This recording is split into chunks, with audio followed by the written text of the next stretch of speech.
Welcome to Luca and Miguel. Enjoy the video. You begin by picking the bracketed RAW files you will merge. Select images with consistent framing and evenly spaced EV stops. This preserves highlight and shadow detail.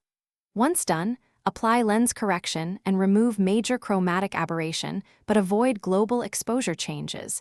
Those can interfere with alignment. Make sure to turn off local edits like graduated filters.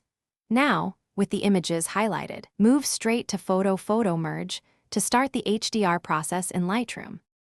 You choose Photo Merge and check Auto Align so small shifts from handheld shots are corrected.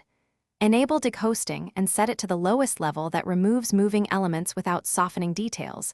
Try Medium if people or leaves moved. Review the HDR preview and histogram to confirm a full tonal range.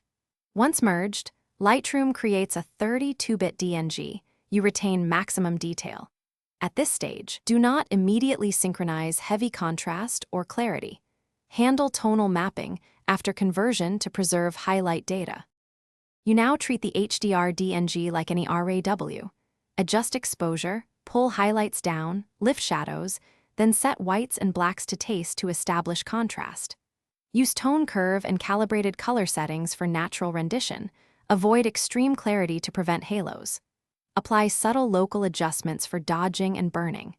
If you see halos, ghosting, or color banding, reopen the original images, change dehost level or reshoot with tighter exposure steps, and remerge.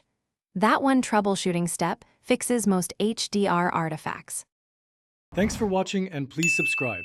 It's the best investment you'll ever make.